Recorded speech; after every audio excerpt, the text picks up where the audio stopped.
Con artists and their scandalous scams are nothing new, but these days, people who choose to fool others by faking their identities are called catfish. Ubisoft has revealed on Twitter that Far Cry 6 will only run in 4K Ultra HD on the Xbox One and Xbox Series X, which means PS4 Pro and even the more powerful PS5 will be left out in the cold. These fiction-fueling folks can target anyone from anywhere at any time, and while many prospective targets have become savvy enough to be suspicious of potentially shady and manipulative behavior, there are times when more trusting or vulnerable people might fall for it, especially in the age of social media. While they're all different, these schemes boil down to an age-old. This seems very bizarre, so hopefully it's a case of miscommunication. Far Cry 6 PS5 4K Ultra HD is not happening, says Ubisoft. The French publisher confirmed the news during a Twitter exchange with C-Game Freak, who asked for clarification regarding the Far Cry 6 banner that claimed 4K Ultra HD would only be possible on Xbox One and Xbox Series X. After all, it seems very strange that this feature is not available on PS5, considering how much more powerful it is than Xbox One.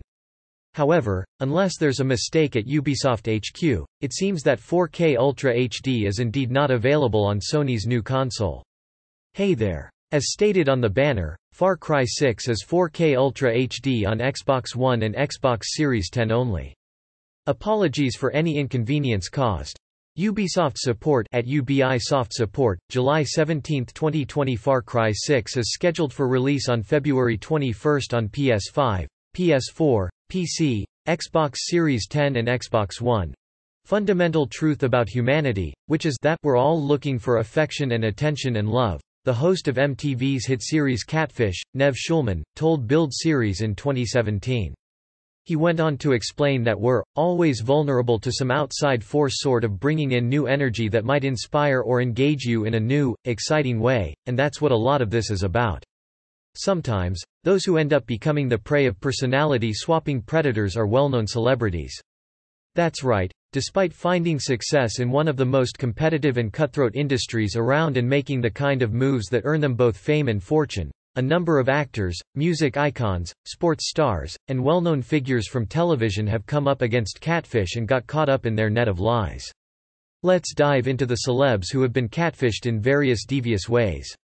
Criminal Minds alum Thomas Gibson was catfished for 2 years. Former Criminal Minds star Thomas Gibson may have been savvy at profiling suspects with the FBI as Aaron Hotchner on the long-running CBS series, but he wasn't as skilled at figuring out the identity of a woman who catfished him in real life. For 2 years, Gibson thought that he was carrying on a secretive flirtation with a woman he had never met after she contacted him on Twitter and told him she was a huge fan, according to a 2013 TMZ report. She also happened to be using a photo of a scantily clad woman in place of her own image and, apparently, Gibson took the bait.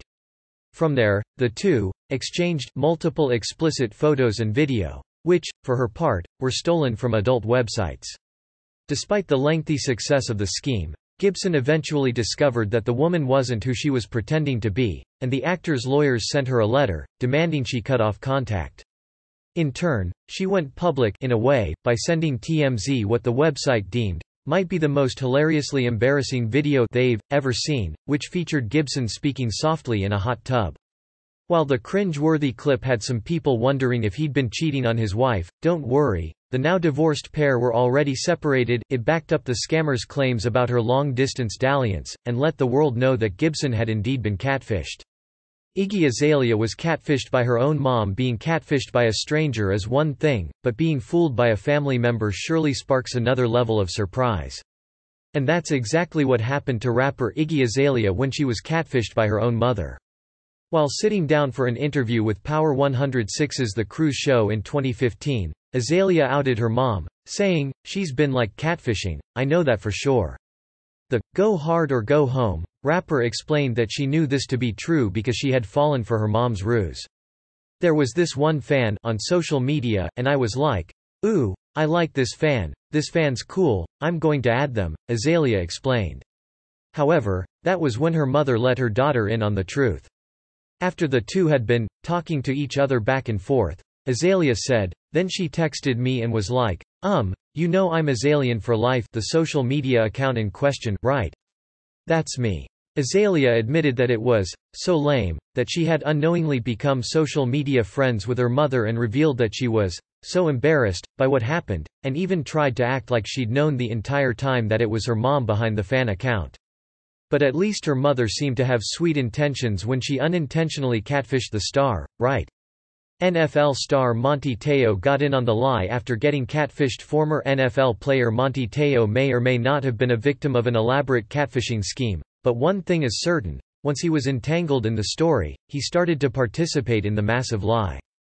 The sports world initially grieved alongside Te'o in 2012, when he announced that his girlfriend, Lene Kekua, died around the same time as his grandmother, per the New York Post. Te'o kept the public updated on Kekua's alleged battle with leukemia, which had followed a serious car accident. The news of her passing was devastating, and Te'o earned admiration for playing on the day that she'd reportedly died, which is what she'd supposedly wanted. However, Deadline later revealed that Kekua's story was fake, as was the woman herself. Apparently, a man named Ranea Tuiasosopo was the real person behind Kekua's online presence.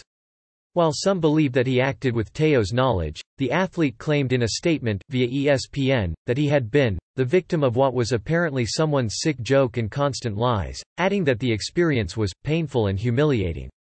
He also told the media outlet that he lied about meeting Kekua in person because he felt like people would think that it was crazy, that he was in a relationship with somebody that he hadn't met. While that might have been tough to face, it wouldn't have been as scandalous as what really went down. Tracy Thoms was catfished by a superfan who killed off one of their fake identities. Fans of actress Tracy Thoms know that she's popped up in several movies over the years in roles like Joanne Jefferson in 2005's Rent and Lily, the friend of Anne Hathaway's career-driven character, in 2006's The Devil Wears Prada. However, those who watch MTV's Catfish program, which delves into real-life cases of catfishing, may have seen this Broadway star turn up in a Season 3 episode. According to Bustle, it featured a situation involving Thoms and a so-called superfan. A woman named Sammy, who was an avid supporter of Thoms on Twitter, reportedly created 2 additional accounts using fake identities in order to get additional opportunities to interact with the actress. However, when Sammy realized she had taken it too far, she came up with a lie and told Thoms that one of the women she was pretending to be had died of cancer. Sammy even sent a video of a coffin being carried out of a funeral home and tweeted a funeral car tag. When Catfish exposed what Sammy had been up to, she claimed that she was really just lonely and promised to change her ways. After the episode aired, Thoms took to Twitter to share her reaction to the outcome, writing, "Happy endings. Ish. Perhaps that's the best you can hope for following a situation that was filled with lies, deception, and a fake death." R.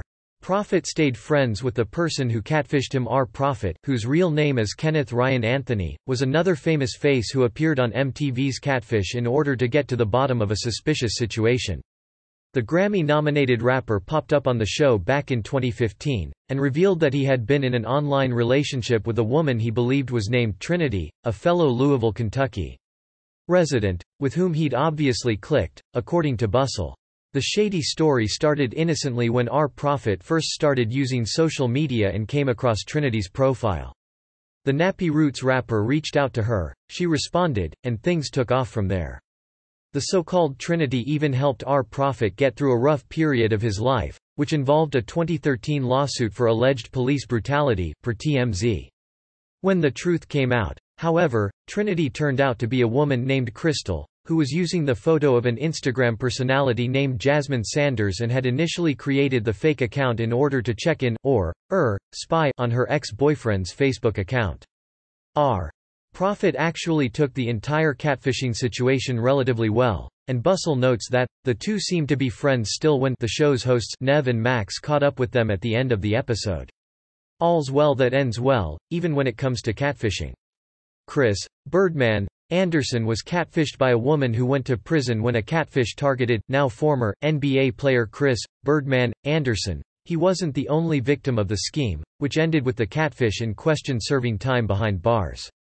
In 2017, it came out that a woman named Shelley Chartier had fooled Anderson into believing that he was interacting with a model named Paris, who the athlete didn't know was just 17 years old at the time, according to ABC News.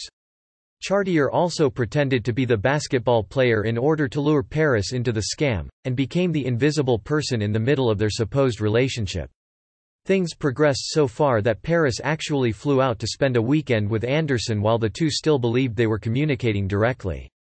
After the encounter, a fake person named Tom Taylor contacted Paris and, along with claiming to be Anderson's best friend, began to make threats against the young woman. At that point, Paris told her mother what had been going on, and they contacted police. Authorities unraveled Chartier's web of lies, and she was sentenced to 18 months in prison. In an unexpected outcome, ABC News notes that, prison life helped her become more socialized, which means that she'll hopefully leave her catfishing ways behind. However, if you want to find out more about this twisted tale, you can relive Chartier's story thanks to the 2017 documentary, Indictment: The Crimes of Shelley Chartier. Wipeout host John Henson revealed a massive catfish controversy. John Henson knows a thing or two about dodging dangers thanks to his gig as the host of Wipeout. However, he wasn't able to avoid getting pulled in by a catfish, although he was the one who brought this celebrity snaring scheme to the attention of the media. Henson was the first to connect with a Nightline producer, who went on to uncover a catfish named Hope Jackson, who had gone after multiple celebrities. Henson had just spent 2 weeks in an emotional email back and forth with a distraught mother about to lose her daughter to a severe type of childhood cancer called neuroblastoma, according to ABC News. Jackson reportedly claimed to be a woman named Catherine whose ill daughter, Scarlett, was a fan of Wipeout. While Henson was responsive at first, he grew suspicious of Catherine's story, especially after she was reportedly unable to offer any details about her child's supposed doctors. The TV host's hunch to be cautious was validated when a private investigator he knew confirmed the whole thing was a hoax, which Henson assumed to be a nefarious financial scam. In fact, Henson was far from the only famous face targeted by this particular catfish, whose scheme reportedly involved the likes of Little Big Town, American Idol contestant and Grammy winner Mandisa, singers Natalie Grant, Francesca Battistelli, and Carmen Hope Thomas, members of the Dallas Cowboy Cheerleaders, and more. Brad Paisley and Kimberly Williams Paisley were also victims of the same catfish. Country music singer Brad Paisley and his wife, Nashville actress Kimberly Williams Paisley, were catfished by the same woman who targeted Wipeout host John Henson. As Officer Kevin Lovewell explained to ABC News, "I was contacted by Brad Paisley on September 18, 2012 and he advised me that he had been scammed by a female, later identified as Hope Lynn Jackson." The Paisleys were reportedly contacted by Jackson via email and, while claiming to be a woman named Carrie, Jackson told the stars that she had a daughter who was dying of a neuroblastoma, and had requested that her mom get in touch with the couple. Jackson, as Carrie, reportedly exchanged dozens of emails, phone calls, and texts with Kimberly, while Brad even got on the phone and sang Amazing Grace. He later told the outlet, "You're singing to someone's dying kid. And in the middle of it, there's no way that's not real. How can that not be real?" Granted, it wasn't real, and that started to become clear when the woman they knew as Carrie reportedly told them that her daughter had died, but refused to provide them with information about the funeral. Although Brad was upset about being taken advantage of, he ultimately felt that, the sickest part about what had happened was the fact that Jackson used real photos of real kids in the scheme. This is what understandably made him really mad.